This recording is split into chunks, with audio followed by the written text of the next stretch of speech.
With macOS and iPadOS 27, Sidecar on iPad now supports touch control with a single finger. This might make the iPad an even better monitor for the Mac Mini. It kind of feels like you are using a MacBook with a touchscreen, just like this.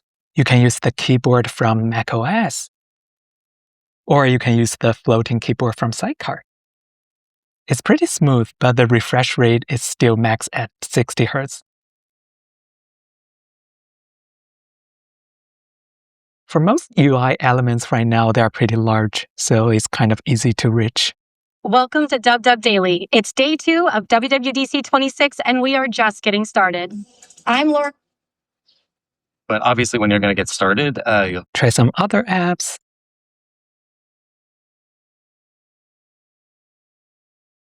You can perform a lot of normal stuff with your finger. Those small items, yeah, actually not that bad. Here I have Keynote, move stuff,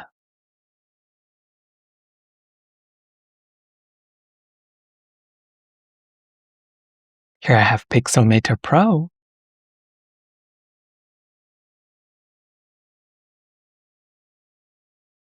you can also draw things with your finger in apps like Apple Notes and Freeform. Here I have Final Cut Pro. Move clips around, trim, and here I have DaVinci Resolve. Color page. Yeah, something like that. Yeah, compare what we had in the past. This is definitely life-changing because we don't need to rely on the Apple Pencil or a separate mouse to make Sidecar work. I do notice something that are bothering me a little bit. Those traffic lights are actually pretty hard to hit. Sometimes it's not that easy to make it work.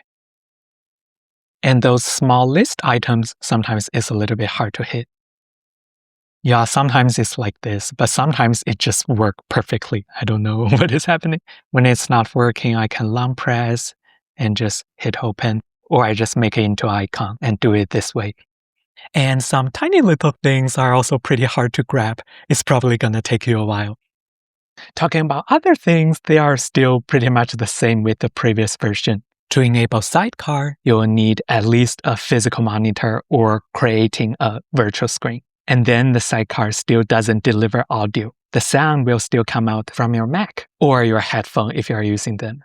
All right, that's everything I want to show today. If you notice any other new features with Sidecar after you upgrade, I really want to know. Let us know in the comments. Thanks for watching. Have a nice day.